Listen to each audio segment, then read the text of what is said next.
But anyway, back to Blake and Mhm. Justin. So do you think that Justin's basically pretty much in terms of the PR and public opinion? Do you think he's pretty much got it made, or do you think that things could shift again?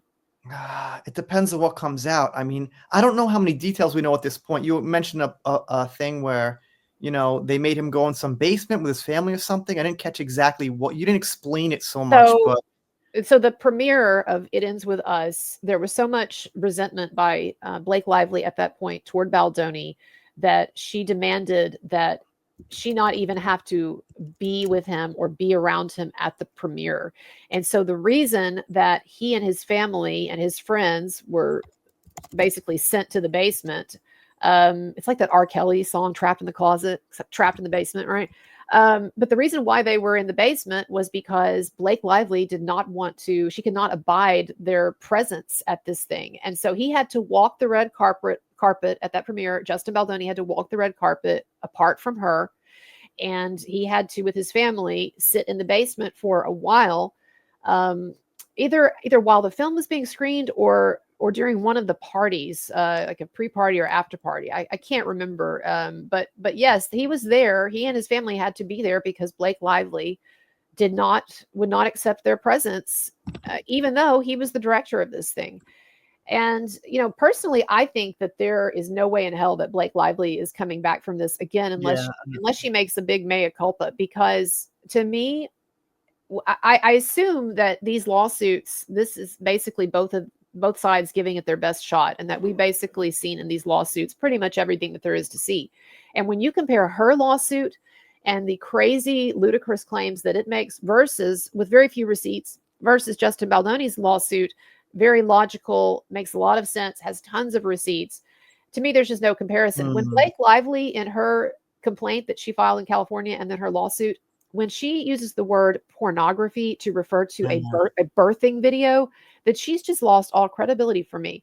And Justin Baldoni, I think one of the most compelling aspects of his lawsuit is all of the text exchanges, the conversations between him and other people on the set, him and editors, him and other producers, people who worked with Blake. And they're saying to him, basically, this woman is crazy. She's a nightmare.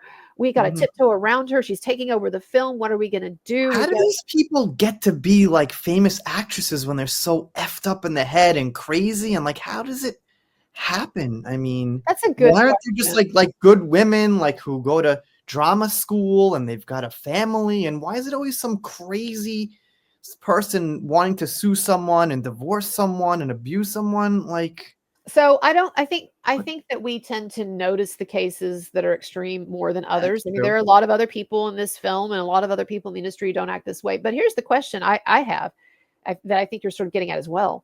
How is it that someone like Blake Lively, who apparently has a terrible reputation, and I've heard this from multiple people and people who are in the industry and whatever, people who don't even want to come forward, how is it that someone can be such a difficult person to work with, and yet she keeps getting hired? I would think that there's so many talented hot actresses out there that people would, that once a director or producer would have this experience with her, they would say, nah, I don't want to Mhm. work with her. Or other people would say, well, she's got a bad reputation. I don't want to work with her. In I fact, guess if go they ahead. put her out and a few movies do good, then she's kind of set. Right. Because a few movies do good, even if she's kind of nuts, they're gonna be like, well, her movies do pretty good, so deal with it and sell the Well, tickets.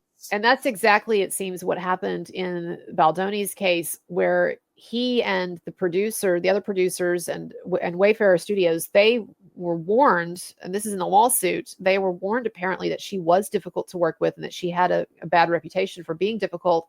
But they said to themselves, basically, the sense that I get is, well, how bad could it be? And look, she's really beautiful and really talented, et cetera, et cetera. And so I think that is what happens is people shrug it off and say, oh, well, but it's Blake Lively and she'll be good for the movie. And so whatever.